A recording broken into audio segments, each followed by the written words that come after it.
আচ্ছা, তাহলে এই ওল্ড অ্যান্ড মিডল ইংলিশ পিরিয়ডের ব্রড কোশ্চেন নিয়ে যদি কারো কোনো প্রবলেম থাকে একটু হ্যান্ড রেজ করো এবং তারপর সমস্যাগুলো বলো, আমি একটু সমাধান দিয়ে দিই। আর যদি সমস্যা না থাকে তো আমরা পরবর্তী যে এজটা আছে, এজ অফ চষার, সেটা নিয়ে আমরা একটু কিছু কথা শুরু করব, ঠিক আছে?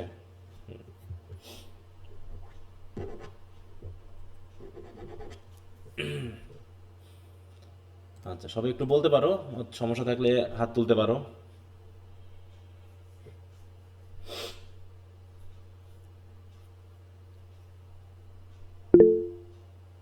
আচ্ছা, ফাউজিয়া বলো, কোথায় সমস্যা তোমার?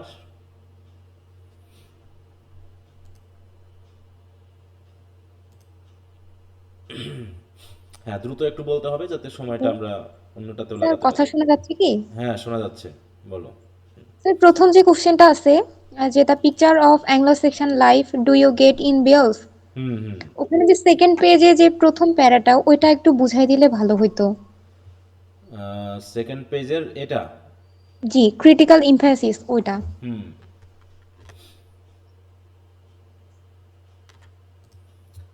আচ্ছা, এখানে বলা হচ্ছে, মানে এটা যদি তোমাদের যদি বইটা থাকে মেইনলি, উইলিয়াম জেলং এর বইটা, ওই বইয়ে বিয়ল্ফের একটু কাহিনী দেওয়া আছে এবং আমি ওইটা ক্লাসে পড়িয়েছিও। রেকর্ড ক্লাসগুলো কি দেখছো?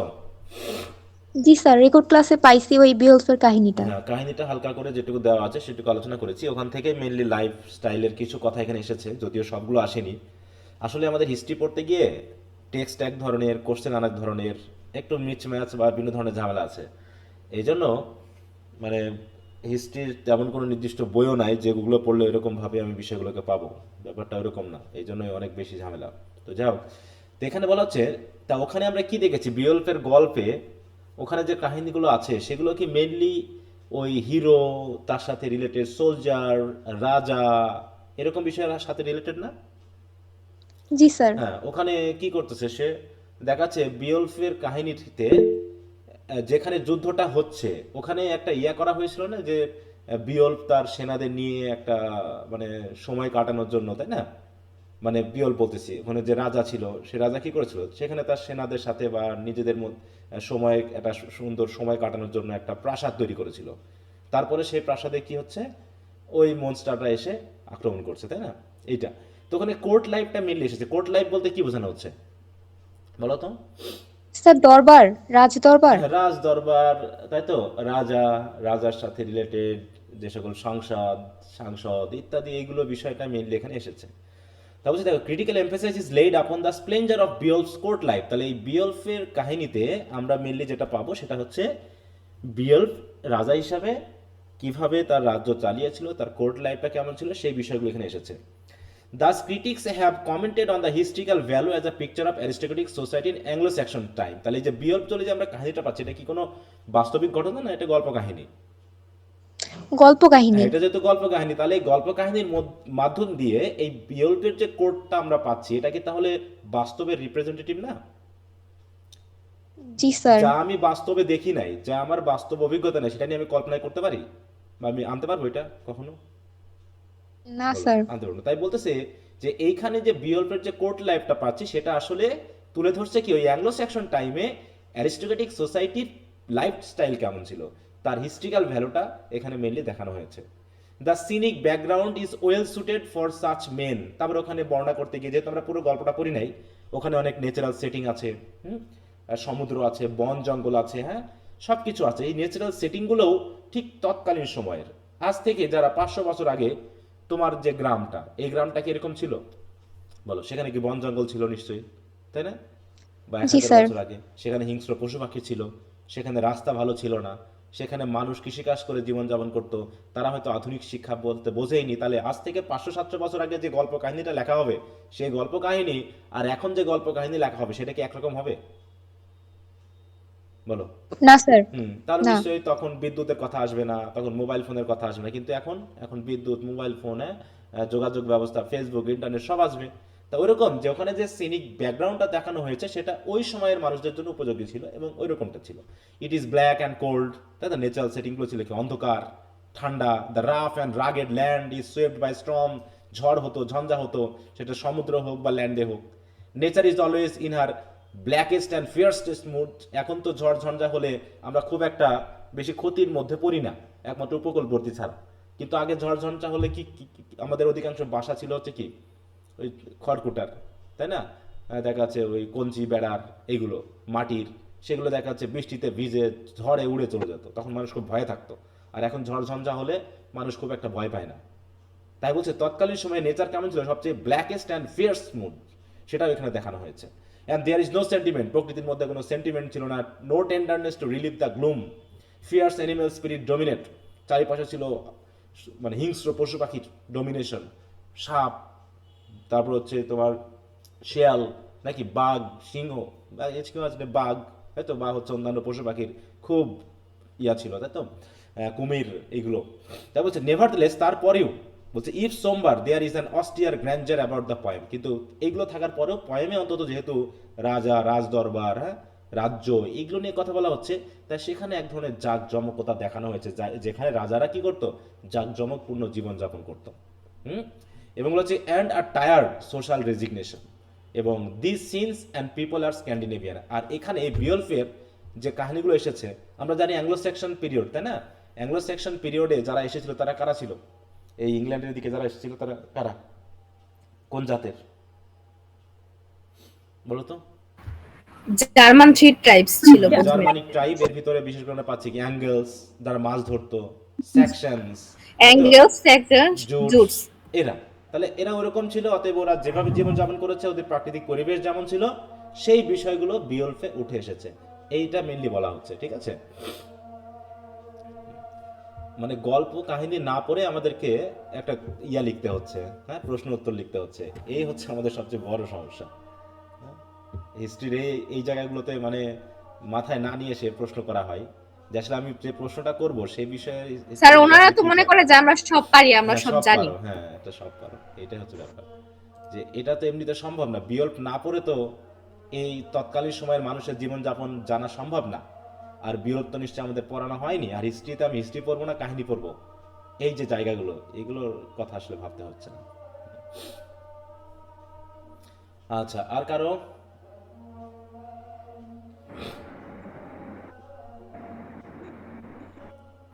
স্যার 2 নাম্বার কোশ্চেনটা স্কিপ করে যাই। স্কিপ করবা? যেহেতু জি এখান থেকে স্যার। একটা কোশ্চেন আসবেই, সেই হিসাবে আমার মনে হয় এখানে যে তিনটা কোশ্চেন দিয়েছি, এই তিনটা কোশ্চেনকে একটু স্কিপটা না করা। অন্য তুমি ওই রেজিস্ট্রেশন বা ওই যে মানে যে স্যার ওই 1 আর 3 হ্যাঁ, পড়বো, 2 নাম্বারটা হ্যাঁ, পড়তে চাইতেছি না। না, এটা বলা যাচ্ছে না তো, সমস্যা নেই। এই জন্য এইটাকে আমি একটু চেয়েছি, মানে যে এজটাকে তুমি ধরবা, যে এজ থেকে কোশ্চেন আসলে আমি লিখবই, সেই এজটাকে আঁকড়ে ধরবা, সেখান থেকে কোনো রকম ফাঁক ফোকর রাখার চেষ্টা করা যাবে না, ঠিক আছে তো? হ্যাঁ, এই জায়গাটা দেখা যাচ্ছে, কারণ আচ্ছা রিস্ক ঠিক থেকে আছে যায়, স্যার। হিস্ট্রির কোশ্চেন তো এদিক ওদিক হয়ে যায় অনেক সময়। হুম। আর গল্প, গল্প টল্প হলে তো তার লেখা যায়, কিন্তু হিস্ট্রির ব্যাপারে একটু সিনসিয়ার না হলে ঝামেলা হয়ে যাবে। যে তুমি সবগুলো থেকে একটা দুটা করে পড়লা, দেখা যাচ্ছে কমন নাও পেতে পারো, কিন্তু কয়েকটা এজকে যদি তুমি একদম সিনসিয়ারলি ধরো চেপে, তাহলে ওখান থেকে তুমি কোশ্চেন কমন পাবাই। এরকম করে পড়তে হবে, হ্যাঁ। তারপর দেখো যদি অন্য এজ দিয়ে কাভার করতে পারো তো সমস্যা না, যেহেতু সব তো আর কমন পেতে হবে না। স্যার হিস্ট্রির ক্ষেত্রে এত বেশি ইনফরমেশন, মাথা পুরো স্টাক হয়ে যায়। হ্যাঁ, তারপরও তো বললামই তো, যে তারপরও তো গুছানো একটা ব্যাপার এসেছে, কারণ তারপরও দেখবে পরীক্ষা হলে এত কিছু পড়ার পরে এমন কিছু ছট করে চলে আসবে যেটা তুমি শোনোই নি, পড়েই নাই, ঠিক আছে? যে তুমি সব বই পড়ে ফেলেছো, তারপর একটা কোশ্চেন এসেছে যেটা বইয়ে নাই। এবার এমন ঘটেছে ব্রিফ কোশ্চেনে, এই যে 2022 সালের কোশ্চেনে দুটো এসেছিল, সেগুলো ওই কোশ্চেন আনসারগুলো যে বই দুটো পড়ানো হয়েছে এই বইয়ে দুটো নাই। মানে দুটা কোশ্চেন একটা কোশ্চেন এরকম দুই একটা এসেছে যেগুলো পড়ানো হয়েছে, কিন্তু ওইগুলোতে খুঁজে পাওয়া যায়নি, কোথাও থেকে দিয়ে দিয়েছে, আছে হয়তো বা, কিন্তু এত বই আর কে পড়তে যাবে বলো? এই তো হিস্ট্রিটা একটু ঝামেলা, এই জন্য এখানে একটু সময় দিয়ে পড়তে হবে, একটু সময় দিতে হবে। হ্যাঁ, তবে ভয় পাওয়ার কোনো কারণ নেই, অবশ্যই কমন পাবা। এর আগেও পেয়েছে, এর আগেও ভালো করেছে, তোমরাও করবা যদি সিনসিয়ার হও আর কি। আর যদি সিনসিয়ার না হও, ভয় পেয়ে যদি দৌড়াদৌড়ি করো, তাহলে তো আসলে কিছু করার থাকবে না। আচ্ছা, আর কারো? জি স্যার, আমার একটা সমস্যা ছিল। হ্যাঁ বলো, কি সমস্যা? 3 নম্বর কোশ্চেনে তৃতীয় প্যারা একটু। 3 নম্বর কোশ্চেনের তৃতীয় প্যারা। স্যার, 3 নম্বর কোশ্চেন, 1 2 3, এই জায়গায় না? দ্বিতীয় লাইন থেকে দ্বিতীয় দা লাইন, নর্মাল। তৃতীয় প্যারা দ্বিতীয় লাইন, এই লাইন তো নাকি? জি স্যার, জি sir. The Norman conquest gave rise to Anglo Norman literature. তাহলে আগে কি ছিল বলতো? নরমানরা আসার আগ পর্যন্ত কি ছিল? এসটার নাম কি ছিল? অ্যাঙ্গলো স্যাক্সন ছিল। Anglo Saxon. তাহলে নরমানরা যখন ঢুকে গেল তখন কি অ্যাঙ্গেলের সাথে নরমানদের লিটারেচার যুক্ত হয়ে গেল না? যুক্ত হয়ে কি জি নতুন একটা নাম হয়ে গেল কি অ্যাংলো নরমান লিটারেচার। নরমাল। ঠিক আছে তো? অ্যাংলো বলতে আসলে কি বোঝায়? অ্যাংলো মানে কি বলতো? অ্যাংলো বলতে কি বোঝায়? অ্যাংলো বলতে কি বোঝায়? জার্মানিক নাকি স্যার? না না না, অ্যাংলো বলতে ইংলিশ বোঝায়। ঠিক আছে, অ্যাংলো বলতে আমরা বুঝি ইংলিশ। বুঝতে পারছো? অ্যাংলো জি স্যার। অ্যাংলো অ্যাংলো অ্যাংলো মানে আমরা বুঝবো হচ্ছে ইংলিশদেরকে বোঝায়। অ্যাংলো ইন্ডিয়ান বলতে কি বোঝায়? আমরা পড়ি না এটা ফার্স্ট ইয়ারে পড়নি? Anglo Indian. অ্যাংলো ইন্ডিয়ান মানে কি পড়েছিলাম। বলো তো? অ্যাংলো ইন্ডিয়ান বলতে কি বোঝায়? অ্যাংলো ইন্ডিয়ান মানে হচ্ছে যার বাবা বা মা ইন্ডিয়াতে কোনো একজন ইন্ডিয়ান আর একজন ইংলিশ, অ্যাংলো অ্যাংলো ইন্ডিয়ান। ঠিক আছে তো? তো এরকম আর কি বিষয়টা। তাই বলছে the Norman conquest gave rise two মানে কি সৃষ্টি করা, মানে ডেভেলপ করা Anglo Norman literature which ফ্লারিস্ট in the years following the invasion. এই নরমান কনকুয়েস্ট বা এই ইনভেশন বা এই আক্রমণ, তাই তো, এটা হওয়ার পর থেকেই মোটামুটি অ্যাংলো লিটারেচার শুরু হয়। This Literary trend rooted in the fusion of French and English. তাহলে নরমানরা যখন আসলো তাদের ভাষা কি ছিল? তারা কোন ভাষা নিয়ে আসলো? বললাম কি ফ্রেঞ্চ ফ্রেঞ্চ ভাষা, নিয়ে ফ্রেঞ্চ আসলো। নিয়ে আসলো। অতএব তাহলে ফিউশন হয়ে গেল না দুটো ভাষার মিশ্রণ। তাহলে rooted in the fusion of French and English linguistics and cultural elements. তাহলে আগে তো ইংলিশদের একটা এলিমেন্ট ছিলই, অ্যাংলো স্যাকশনকে এখন ধরলাম ইংলিশ হয়ে গেছে তারা। এবার নরমানরা এসে হয়ে গেল অ্যাংলো নরমান। তার মানে এখন দুই জাতির একটা মিশ্রণ ঘটে গেল। সেটা লিঙ্গুইস্টিক্স হতে পারে, কালচারাল হতে পারে, তাই না, লিটারেরি হতে পারে, সব কিছু একটা মিশ্রণ ঘটলো। প্রডিউসড আর ডাইভার্স রেঞ্জ অফ ওয়ার্কস, এবং বিভিন্ন ধরনের মোটামুটি লিটারারি ওয়ার্ক শুরু হয়ে গেল। সেটা হতে পারে romance, epics, religious text.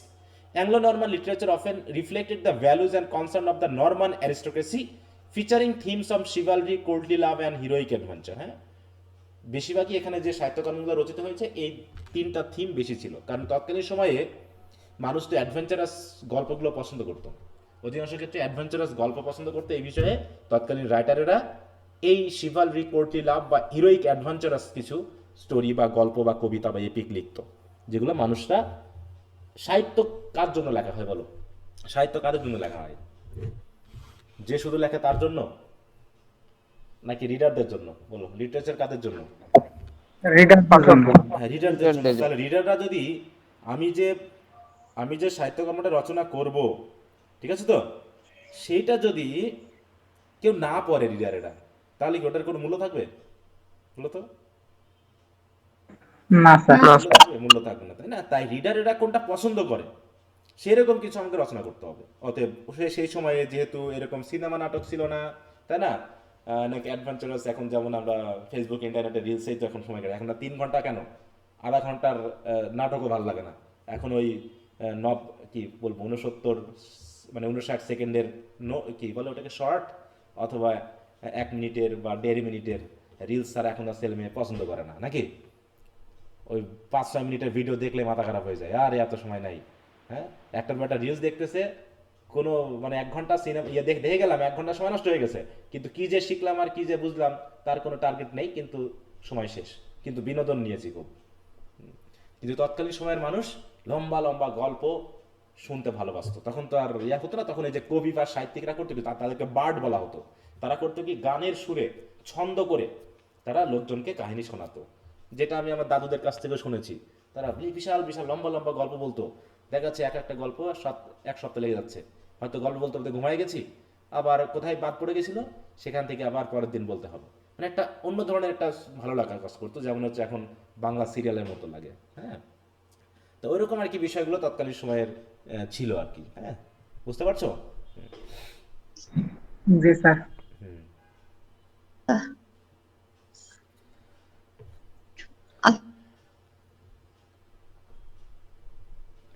Sir কনক্লুশনের আগের প্যারাটা একটু পড়াই দিলে ভালো হতো। এটার আগেরটা কি স্যার? আচ্ছা, বলছে Norman conquest left an indelible mark on English literature, shaping its linguistic culture and literary landscape for centuries to come. একই কথা, যে এই সকল সাহিত্যকর্মের মাধ্যম দিয়ে নরমান কনকুয়েস্ট, মানে নরমান কনকুয়েস্টটা কি ইংল্যান্ডের জন্য ভালো হয়েছে না মন্দ হয়েছে, কোনটা হয়েছে বলো তো? ভালোই হয়েছে স্যার। পজিটিভ দিকে যাবে, তাই না? কারণ কি, এই নরমান কনকোয়েস্টের কারণে ইংরেজি সাহিত্যের ভাষাগত দিক থেকে, সংস্কৃতিগত দিক থেকে এবং সাহিত্যের দিক থেকে বিশাল একটা পরিবর্তন আসে। এর ভিতরে কি কি ইয়া ঘটে? The fusion of Anglo Saxon. প্রথমে তো অ্যাংলো স্যাকশন ছিল, তার সাথে ঘটলো কি ফ্রেঞ্চ অ্যান্ড ল্যাটিন ট্রেডিশন। এগুলোর ফিউশনের কারণে কি হলো? Resulted in a dynamic and diverse literary tradition that reflected the complex identity of মেডিয়েভাল England. অতএব মেডিয়েভাল ইংল্যান্ড কেমন ছিল, তার একটা কমপ্লেক্স আইডেন্টিটি, একটা জটিল একটা অবস্থান এই সাহিত্যকর্মের মধ্য দিয়ে ফুটে ওঠে। কারণ এই মিডিল এজটা হচ্ছে কি অনেকগুলোর মিশ্রণ, যেটা বর্তমানে অতটা নাই, তাই না? অনেকগুলো মিশ্রণ। প্রথমে কি হলো? স্থানীয় ইংল্যান্ড, তারপর আসলো স্যাকশনরা তাদের, তারপর আসলো নরমানের মাধ্যমে ফ্রেঞ্চ, তারপর আসলো এর আগে ছিল ল্যাটিন। এই সব কিছু কি হয়েছে? একটা ফিউশন বা মিশ্রণ ঘটেছে, যেটা অটোমেটিক মেডিয়েভাল বা মধ্যযুগীয় যে ইংল্যান্ড, তার অবস্থানটা কি ছিল, সেই অবস্থানটা এই লিটারি ট্রেডিশনের মাধ্যমে রিফ্লেক্টেড হয়েছে বা উঠে এসেছে। The legacy of Norman conquest endures in the richness and complexity of English literature. অতএব নরমান কনকোয়েস্টের যে পরবর্তী প্রভাব, এই প্রভাবটা পড়েছে কিসের উপর? ইংরেজি সাহিত্যের উপর, তাই তো? ইংরেজি সাহিত্যের রিচনেস এবং কমপ্লেক্সিটির উপর। যদি নরমানরা না আসতো তাহলে এত জোরালো হয়তো বা হতো না, এত উন্নত হয়তো লাইফ তাদের হতো না, বা সাহিত্যকর্ম রচিত হতো না। এই জন্য কি বলছে যে এই নরমান কনকোয়েস্টের পরবর্তী প্রভাবটা কি হিসাবে কাজ করছে? As a testament to the এন্ডিওরিং impact of historical events on Literary expression. অতএব একটা ইভেন্ট কিভাবে সাহিত্যের উপরে একটা বড় ধরনের এন্ডিওরিং ইম্প্যাক্ট, মানে কি দীর্ঘস্থায়ী প্রভাব ফেলতে পারে, তার একটা টেস্টামেন্ট বা প্রমাণ হলো এই নরমান কনকুয়েস্ট। ঠিক আছে? তো যে এরকম একটা কনকুয়েস্টও যে একটা জাতির জীবনে সাহিত্য, ভাষা, তাই না, সংস্কৃতি সবগুলোর উপরে ব্যাপক প্রভাব ফেলতে পারে, তার একটা বড় প্রমাণ। যেমন আমাদের বাংলা বা এই বাংলা সাহিত্যের ক্ষেত্রে বলি, প্রথমে এসেছিল কি, কারা এসেছিল? অস্ট্রিক, তাই তো? তারপর দ্রাবিড়, তারপরে আসলো ইরানীয়, তাই তো, ইরান থেকে আসলো। তারপর হচ্ছে বিভিন্ন ধরনের এই যে গারো, চাকমা থেকে শুরু করে অনেকের আগমন ঘটেছে এই বাংলায়। আসার কারণে কি হয়েছে? একটা সংকর জাতি হিসেবে কিন্তু আমরা গড়ে উঠেছি, এবং যার প্রভাব আমরা বাংলা সাহিত্য পাচ্ছি। বাংলা সাহিত্যে যদি দেখি, প্রথমে ছিল হিন্দু কালচারের প্রভাব, তারপরে আসলো, না, প্রথমে ছিল হচ্ছে বৌদ্ধ কালচারের প্রভাব, তারপর সেন আমলে আসলো হিন্দু, তাই তো, লক্ষণ সেন বা এই যুগের হিন্দুদের প্রভাব, তারপর ছিল পালদের প্রভাব, তারপর আসলো ইসলামের প্রভাব, হ্যাঁ, ইখতিয়ার উদ্দিন মোহাম্মদ বিন বখতিয়ার খলজি, নাকি খিলজি, তার মাধ্যম দিয়ে 1304 বা 3-4-এর দিকে। তারপর আসলো পর্তুগিজ, তাদের মাধ্যমে আসলো কি খ্রিস্টিয়ান প্রভাব। তারপরে বিভিন্ন আরবীয়, হ্যাঁ, যারা বণিকরা এসেছিল তাদের মাধ্যমে আসলো। এইভাবে কি হচ্ছে, বিভিন্ন ভাষা চলে আসতেছে, বিভিন্ন ভাষা, হ্যাঁ, যেমন ফার্সি ভাষা এসেছে, ফরাসি ভাষা এসেছে, তারপরে ইংলিশ আসলো, তারপর হচ্ছে কি বলবো এখানে, জার্মানির, মানে প্রচুর মিশ্রণ ঘটেছে, ল্যাটিন থেকে শুরু করে সব ধরনের কিন্তু মিশ্রণ প্রত্যেকটা জাতির ভিতরে ঘটেছে। হ্যাঁ, তো এরকম ভাবে বলতেছে যে একটা প্রভাব কিভাবে মানে একটা জাতিকে পুরো পরিবর্তন করে দিতে পারে। নরমান কনকোয়েস্টটা কিন্তু তার জন্য, এই জন্য এটা শর্ট এবং ব্রড কোশ্চেনে কিন্তু ঘুরে ফিরেই আসে। হ্যাঁ, ঘুরে ফিরে আসে। যদি ব্রড এবার আসে তো পরের বার শর্ট আসে, এরকম দেখা গেছে, বা আসেনি পরের বার এসেছে। এই কোশ্চেনটা মিডিল এজের জন্য একটাই কোশ্চেন এখানে। হ্যাঁ, আর বাকি দুটাতে হচ্ছে তোমার ওল্ড এজের, না? এখানে তো আমরা দুটা এজের প্রশ্ন পড়ছি, তাই না? জি স্যার। পিরিয়ডটা হচ্ছে কোন জি এজের স্যার, সাথে রিলেটেড, মিডিল না ওল্ড? Old English old. পিরিয়ডের। আর মিডল ইংলিশ পিরিয়ডে একটাই কোশ্চেন দেখো এখানে আসে, শর্ট এবং ব্রড, এইটাই ঘুরে ফিরে আসে, নরমান কনকোয়েস্টের প্রভাবটা কি। হ্যাঁ, আর একটা কোশ্চেন ছিল হ্যাঁ বলো। Sir, who was the first historian, এটার মাঝে কি স্যার আদম বেড হবে নাকি ভেনারেবল বেড হবে অ্যান্সারটা? ওই অ্যাডাম বেদি একই জন, ওকেই দিবা। স্যার এখানে তো আমি কনফিউজড হয়ে গেছি, যখন দেখছি যে কি অ্যাডাম বেড তখন তো মানে আমি বলি যে কি ভেনারেবল বেড, তাহলে কি ওনারা দুইজন নাকি না না, একজন? এটা একজনই, নিয়ে নামটা ফুল অ্যাডাম বেদ, একজনেরই নাম একজনেরই এরকম নাম। ভাবে দেওয়া হয়েছে। তোমাদের একটা জিনিস বলি, তোমরা অনেকে আমাকে এমন এমন কিছুর জন্য মেসেজ দাও যেটা তোমরা মেসেজ দিচ্ছ যখন আমাকে মেসেঞ্জারে, সেটা যদি তুমি গুগলে সার্চ দাও তুমি কিন্তু জেনে যেতে পারো। হ্যাঁ, মানে আমি এটা বুঝি না যে তোমরা আমাকে মেসেজ দিচ্ছ ইন্টারনেট ব্যবহার করে, সেটা যদি তুমি গুগলে সার্চ দাও তাহলে কি আর আমাকে মেসেজ দিয়ে আমার জন্য অপেক্ষা করতে হবে? অনেকে প্রশ্ন করছে স্যার, না। আমি এটাই দেখাই, এটার মানে কি স্যার? এই যে আপনার সালের সাথে সিআই আর সিএ এটা বলেছেন, এটা দিয়ে আসলে কি বোঝায়? এটা দিয়ে কি বোঝায়? এটা যদি তুমি গুগলে সার্চ দাও তাহলে কি মিনিংটা পেয়ে যাচ্ছ না? দেখো এটার মানে কি, অফেন প্রিসিডিং আর ডেট, মানে হচ্ছে যেটা এক্সাক্ট ডেট না Date। কিন্তু কাছাকাছি, রাফলি বা হচ্ছে অ্যাপ্রক্সিমেট বা প্রায়, এটা গুগলে সার্চ দিলে তো পেয়ে যাচ্ছ। তা আমাকে আবার মেসেঞ্জারে প্রশ্ন করতে হবে বলো তো? হুম, তো এইগুলো তোমরা যদি একটু না শেখো তাহলে তো বিপদ। ইন্টারনেট ব্যবহার করতে শেখো। তারপর হচ্ছে কি,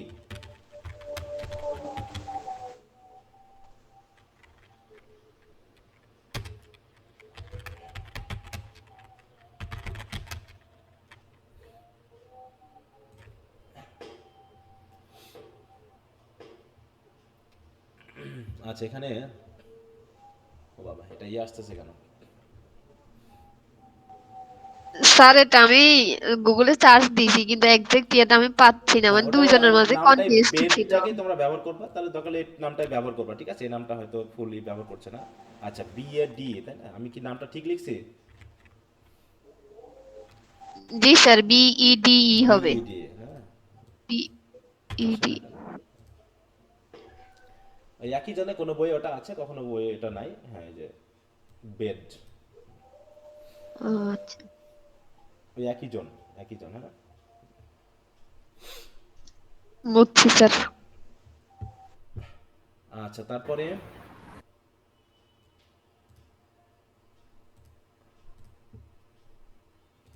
হিস্ট্রিটাকে একটু ধৈর্য ধরে এবং সিনসিয়ারলি পড়ো, অবশ্যই ভালো হবে। ভয় পাওয়ার কোনো কারণে, জাস্ট পড়লেই হয়ে যাবে, ভয় পাওয়া যাবে না। হুম, কারণ যথেষ্ট পড়াচ্ছি আমি, আমি যে প্রশ্নগুলো দিচ্ছি যথেষ্ট ইয়ে করছি, এর ভিতর থেকে যে বললাম তো যে 60%ও লিখে আসতে পারো, অনেক ভালো তথ্য এখানে দেওয়া আছে বা পাবা। আচ্ছা যাও, তারপরে যদি এখানে আর কারো কোনো প্রবলেম না থাকে তো আমরা এই জব চর্চা নিয়ে কথা বলি, ঠিক আছে? আর তোমরা তোমাদের সময় বুঝে একটু দয়া করে কিছু কিছু কোশ্চেন মুখস্থ করবা, লিখবা, মুখস্থ করবা, লিখবা, ঠিক আছে? এই কাজটা কিন্তু করতে হবে। যদি না লেখো তাহলে কিন্তু হবে না। হয়তো একটা প্যারাগ্রাফ হোক বা একটা কোশ্চেনের 3-4টা প্যারাগ্রাফ হোক তুমি পড়েছো, পড়ে এবার একটু লেখার চেষ্টা করো। একটু খাতায় লিখবা, কিন্তু তা নাহলে টাইম মেনটেন করতে পারবে না। এটা বারবারই বলছি, আমি টাইম মেনটেন করতে পারবো না। হ্যাঁ, যেহেতু আমি পরীক্ষাগুলো নিব বলেছি পরে, যে একটু মোটামুটি একবার করে শেষ করার পরে যখন আমরা আসবো, এবং এই জন্য দ্রুত আমাদের যেতে হবে, তো আমরা চেঞ্জ করতে পারি নাকি? চর্চা দিতে যাবো? জি স্যার। জি স্যার। জি স্যার যান।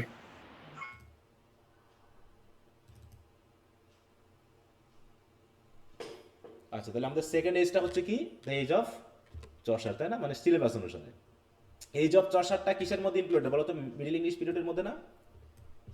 জি স্যার। হ্যাঁ, ওটা যেহেতু আমরা জি স্যার। এবিসি অফ ইংলিশ লিটারেচারের মতে, এটা কিন্তু মেইনলি কার সাথে রিলেটেড? মডার্ন মিডল ইংলিশ ইংলিশের পিরিয়ড। মধ্যে পড়ে। হ্যাঁ, মিডল ইংলিশ পিরিয়ডের মধ্যে।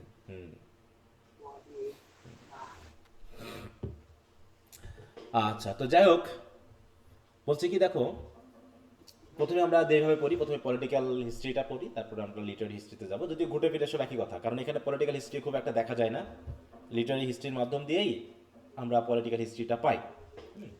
তো দেখো, the age of Chaucer's spanning রাফলি ফ্রম 1340 টু, দেখো 14,000, তাই তো? এখানে 1340 রাফলি বলা হয়েছে, তার তার মানে কি এক্সাক্ট এটা, নাকি ওই যে প্রায়? No sir, approximately.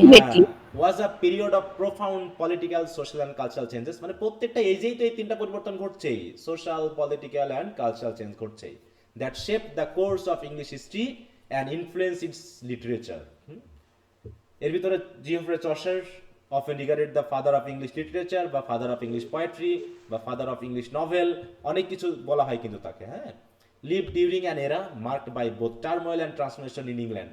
এই সময় তো আরও বেশি ঘটনা ঘটেছে, কারণ ওই নরমান কনকোয়েস্ট পরবর্তী, তাই তো অনেক ইফেক্ট কিন্তু আমরা পাচ্ছি, 100 ইয়ার্স ওয়ার পেয়েছি, তাই না? ওগুলোর ইফেক্ট যেহেতু এখানে সাথে রিলেটেড হয়ে যাবে। তারপর হচ্ছে তোমার ওই যে প্লেগ, তাই না, ব্ল্যাক ডেথ, এগুলো তো আগে পড়েছি না আমরা, আগের ইয়েতে, মানে মিডিল এজে পড়ছিলাম। জি স্যার। হ্যাঁ, তো এখানেও থাকবে। তারপর the political events and shifts of this time heavily impacted his work and the broader landscape of English literature, giving rise to the themes of social critique and religious reform and human complexity. বিশেষ করে আমরা যেটা পাচ্ছি সেটা হলো 100 years war. কার কার ভিতরে হয়েছিল এই যুদ্ধটা? ফ্রান্স এবং ফ্রান্স আর ফ্রান্স এবং ইংল্যান্ড। ইংল্যান্ডের মধ্যে কে কার ক্ষমতা যাচ্ছিল? ফ্রান্স কি ইংল্যান্ডের ক্ষমতা যাচ্ছিল না ইংল্যান্ড ফ্রান্সের ক্ষমতা যাচ্ছিল? ইংল্যান্ড স্বাধীন হতে চাইছিল। না, ইংল্যান্ড ফ্রান্সের ক্ষমতা যাচ্ছিল। ঠিক আছে তো? হ্যাঁ, কারণ এই যে অ্যাংলো নরমানদের মাধ্যমে কি নরমানদের মাধ্যমে ফ্রেঞ্চ কালচার এবং ফ্রেঞ্চ প্রভাবটা ইংল্যান্ডে ইংল্যান্ডে প্রবেশ করে। ফ্রান্স। হচ্ছে দিস, তাহলে এটা ঘটেছে কত 1337 থেকে 1453, রেনেসাঁস পিরিয়ড শুরু হয়েছে কিন্তু 1453 থেকে। হ্যাঁ, this prolong struggle for territorial control, এই যে টেরিটোরিয়াল কন্ট্রোল, কে কাকে কন্ট্রোল করবে, particularly over the French throne, এই যে বলছে বিশেষ করে ফ্রান্সের সিংহাসনের উপরে, consumed a significant portion of England's resources and impacted the lives of both the nobility and common people. আর এই যুদ্ধে গিয়ে ইংল্যান্ড অনেক কিছুই ক্ষতির শিকার হয় আর কি, কারণ এতে রিসোর্স নষ্ট হয়, সেনাদের জন্য খাবারের ম্যানেজ করতে হয়, টাকা পয়সার ক্ষতি হয়। এই জন্য কি হলো, the war contributed to a rise in national consciousness and pride. এখানে একটা পজিটিভ বিষয় ঘটেছিল কি, যেমন ভাষা আন্দোলন কি করেছিল আমাদের বাঙালিদের কি একত্রিত করেছিল না জাতীয়তাবাদে, তাই না? তার মাধ্যম দিয়ে কি হলো, আস্তে আস্তে আমরা মুক্তিযুদ্ধের দিকে আগিয়েছিলাম। ঠিক এখানেও এই ফ্রান্সের সিংহাসনের উপরে ইংল্যান্ডের যে একটা দখলদারিত্বের যে প্রভাবটা, সেটা মেনলি তৎকালীন সময়ে ওই যে অ্যাংলো নরমান পিরিয়ডের যে মানুষগুলো ছিল তাদের একাত্মতা প্রকাশ করেছে। Fostering a sense of English identity that Chaucer certainly explores in his work, যেটা চসারের কাজের বা লেখনের মাধ্যমে আমরা দেখেছি। Additionally the cost of war lead to heavy taxation. এবার যুদ্ধের জন্য যে ক্ষতিটা হয়েছে বা ব্যয় হয়েছে, সেখানে তো আমাদের কি করতে হবে, এটা দিয়ে তো আবার মেকআপ করতে হবে নাকি? মেকআপ করতে গিয়ে কি করা হলো, জনগণের উপরে ব্যাপক পরিমাণে ট্যাক্স চাপানো হলো। আর এই যত চাপ গিয়ে পড়লো জনগণের উপর, বলছে which added strain to the social and economic structures within England, specially among the peasantry and lower classes. যত ট্যাক্স এসে পড়ে তো ওই লোয়ার ক্লাসের উপরে, কারণ এরা তো ট্যাক্স অ্যাভয়েড করতে পারে না। যারা ধনী আছে তারা তো অনেক ফাঁক ফোকর দিয়ে অনেক কিছুই মাইনাস প্লাস করে দেয়। আর এই কারণে কি ঘটলো, এর আলটিমেট তাই তো ফলাফল হিসাবে 100 ইয়ার্সের ফলাফল হিসেবে আমরা পেয়ে যাচ্ছি কি, black death and it's aftermath. দেখো, the mid 14th century also witnessed one of the deadliest pandemics in human history, যেটা আমাদের করোনার মতোই আর কি। করোনা আমাদের ইতিহাসের এই শতাব্দীর একটা ঘটনা, the Black Death. The plague swept through England around দেখো 1348 to 1349, ঠিক আছে, killing approximately a third of the population. This devastating event significantly altered England social structure. যেমন আমাদের কি একটা সোশ্যাল স্ট্রাকচারের পরিবর্তন এসেছে কিনা এই করোনার কারণে? শিক্ষা বলো, বিজনেস বলো, এসেছে না? জি স্যার, সব অনলাইনে যে অনলাইন মানুষের ভিত্তিক এত হয়ে যাচ্ছে। উপস্থিতি, এটা কিন্তু করোনা পরবর্তী, মানে করোনা থেকেই। তাছাড়া মানুষ এত উপস্থিতি ছিল না।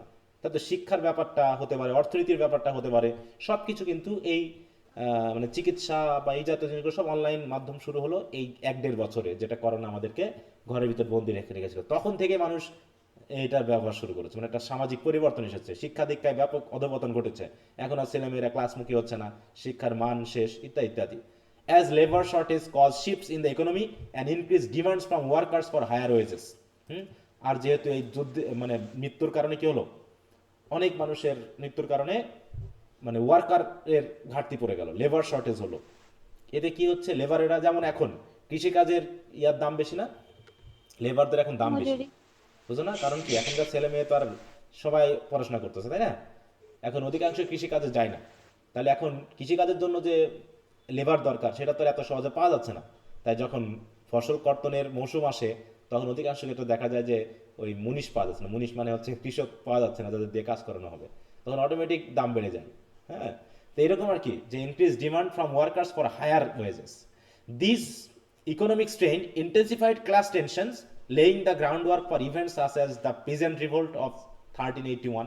এই যে peasant মানে একটার ইফেক্টের সাথে কিন্তু আরেকটা অটোমেটিক জড়িত। হ্যাঁ, Chaucer's work, particularly the Canterbury Tales, reflect an awareness of these social upheavals and portray characters from various social backgrounds, depicting the, তাহলে এই যে আমরা এগুলো পাচ্ছি, এগুলো কিন্তু ইতিহাস থেকে সরাসরি পাচ্ছি না, এগুলো আমরা সাহিত্য কর্মের মধ্য দিয়ে পাচ্ছি। বিশেষ করে চসার সহ ওই সময় আরও যারা ছিল, তাই তো, যারা ছিল হচ্ছে উইলিয়াম ল্যাংল্যান্ড, জন উইক্লিফ, এদের রাইটিংদের মাধ্যম দিয়ে কিন্তু আমরা তৎকালীন সময়ের বিষয়গুলো দেখেছি। এবার পিজেন্ট রিভোল্ট হচ্ছে, পিজেন্ট রিভোল্ট মানে কি, কাদের যুদ্ধ এটা?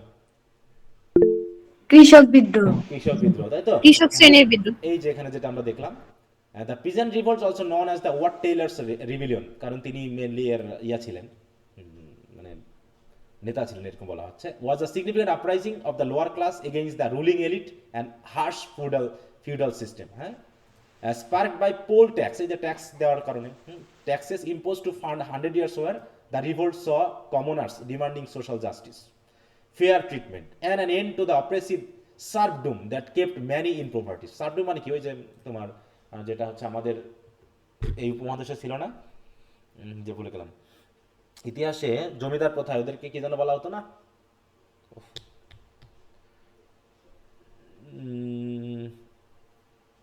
ভুলে গেলাম, মাথায় আসতেছে না। আচ্ছা যাও, লর্ড। না না লর্ড না, মানে জমিদার যারা ছিল, দেখছো ওয়ার্ডটা মনে হচ্ছে, স্যার চিরস্থায়ী বন্দোবস্ত। না না না না না, ও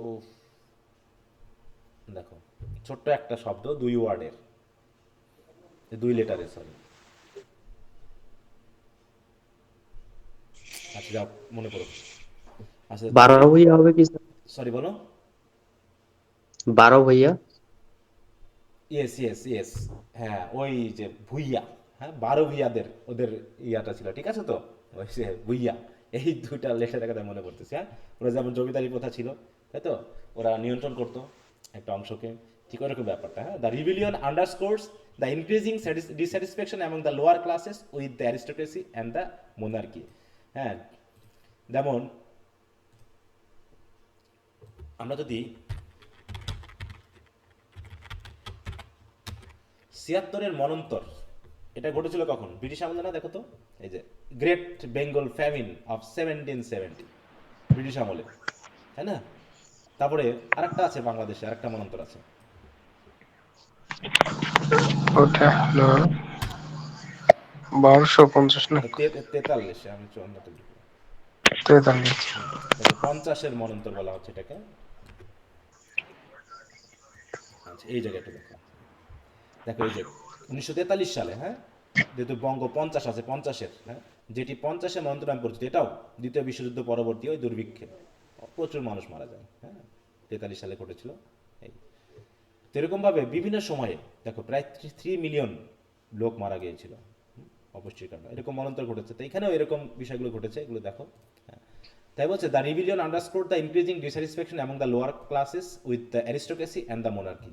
Although Chaucer does not directly reference the revolt, যদিও তার লেখার ভিতরে সরাসরি রিভোল্টের কথা বলা নেই, the sentiments and tension underlying it are evident in his sympathetic portrayal of the commoners in the Canterbury Tales.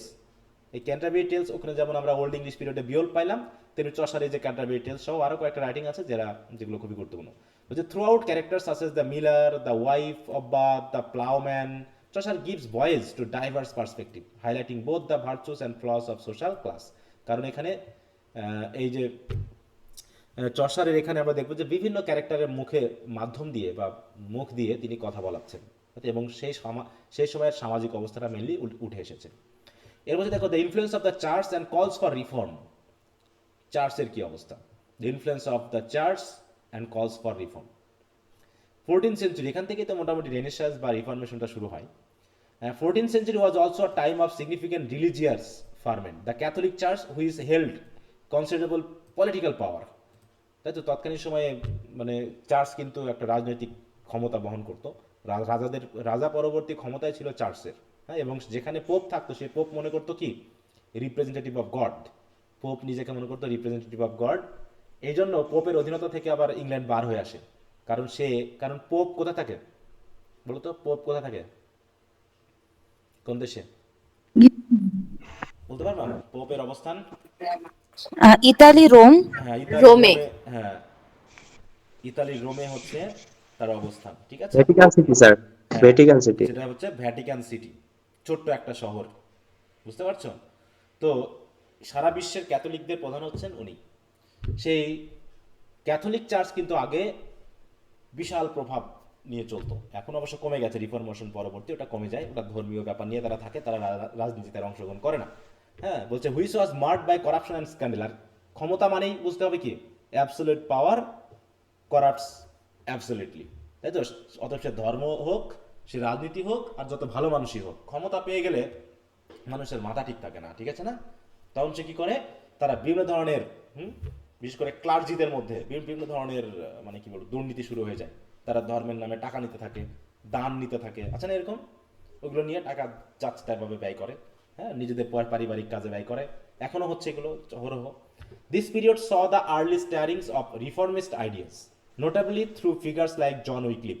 তাহলে তিনি কি করেন, বাইবেলকে ট্রান্সলেট করেন, হ্যাঁ, who advocate for translating the Bible into English to make it accessible to the common people. কারণ তিনি মনে করেন বাইবেল ল্যাটিন ভাষায় তো, মানে হিব্রু তারপর ল্যাটিন, এই ল্যাটিন তো আর কমন পিপল বোঝে না, অতএব পাদ্রীরা যা খুশি তাই বাংলা করে, এই সরি মানে ভাষান্তর করে দিয়ে তাদের সুবিধার্থে তারা জনগণের কাছ থেকে সুবিধা নিয়ে থাকে, তারা বলে বাইবেল এই বলে সেই বলে। কিন্তু তিনি চাইলেন কি বাইবেলটাকে কমন পিপলের রিডিং এর জন্য উপযোগী করা হোক, তাহলে কমন পিপল বুঝবে যে আসলে বাইবেলে কি বলা আছে।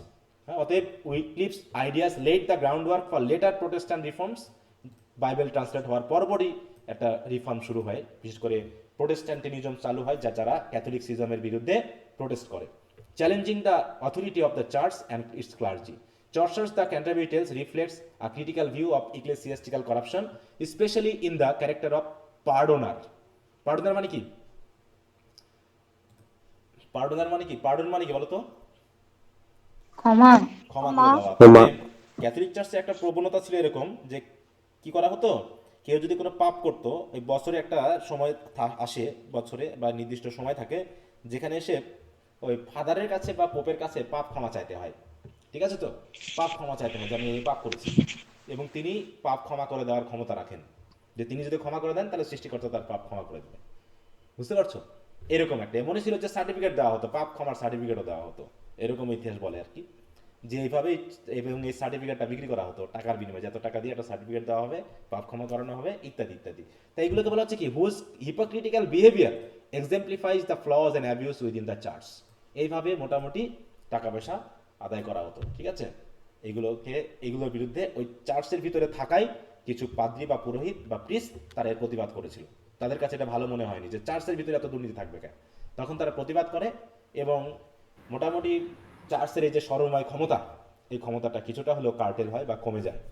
এর মেন শুরু হয়েছিল হচ্ছে জার্মান এবং ইংল্যান্ডের কিছু প্রিস্টদের দ্বারা, যারা ক্যাথলিক ছিল, তারাই ক্যাথলিক ছিল, তারাই চার্চের ভিতরে ছিল, যেমন মার্টিন লুথার কিং জুনিয়রের কথা তো সবাই, এই সরি মার্টিন লুথার কিং এর কথা শুনেছো, অবশ্য জুনিয়র আলাদা, উনি আমেরিকা। এবার হচ্ছে এই হলো মোটামুটি চার্চ ভিত্তিক বিষয়গুলো ছিল। হ্যাঁ, আরো কিছু কথা আছে যেগুলো তো আমি এখানে সংক্ষেপে বলতে পারতেছি না, তোমরা ভিডিও ক্লাসগুলো দেখে নিও, বিশেষ করে আরো বুঝতে পারবা আমি ইতিহাস। স্যার জন উইক্লিফ তো গসপেলের ট্রান্সলেট করছে, ওনাকেও তো ফাদার অফ প্রোজ বলা হচ্ছে, ফাদার আবার কিং আলফ্রেড কেও পাই হ্যাঁ, ফাদার অফ প্রোজ ইংলিশ অনেকেই প্রোজ। আছে, ফাদার অফ প্রোজ অনেকেই আছে, তিনি বাইবেল ট্রান্সলেট করেন এটা হিসাবে পাবা, কিন্তু জন উইক্লিফকে ফাদার অফ প্রোজ বলার দরকার নেই। ওটা তোমরা জন উইক্লিফ আগে না ইয়ার আগে, কোন কি আগে, আলফ্রেড কিং আগে? আলফ্রেড আগে। আলফ্রেড আগে। আলফ্রেড স্যার আলফ্রেড দ্য গ্রেটকে তো বলা হয় founder of the English pros. হ্যাঁ, ফাউন্ডার এই ফাদার দুটো আর কি কনফিউশনে। একই তো বিষয়। আচ্ছা তাই ওই আবারও বলা হয় ডিরেক্টলি। ওই ওয়ার্ডটার একটু বিভিন্ন বইয়ে বিভিন্ন কথা বলেছে, ঠিক আছে। কি বুঝতে পেরেছো? জি স্যার। হ্যাঁ, এত বেশি কনফিউজ হলে তো হবে না। হ্যাঁ, তোমরা একবার পড়তেছো আর আমি কতবার পড়াচ্ছি এই জিনিস বলো? শুরু থেকে অনেক। হ্যাঁ, সে আমি যবে থেকে পড়া শুরু করেছি তখন থেকে, এবং এটা এই জিনিস পড়ানোর অভিজ্ঞতা প্রায় 15 বছরের। হ্যাঁ হ্যাঁ, তো ওই জন্য টেনশন জি করবে না।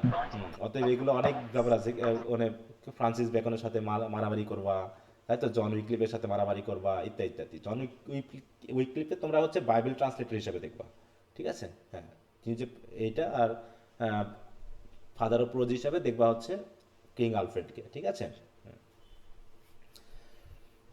আচ্ছা, তার বলছে the rain of Richard the third. এই সময়ের সিংহাসনে আমরা তো এবিসি পড়লে দেখতে পাবো যে পরবর্তী সিংহাসনে কি এসেছে, ঠিক আছে। and political instability.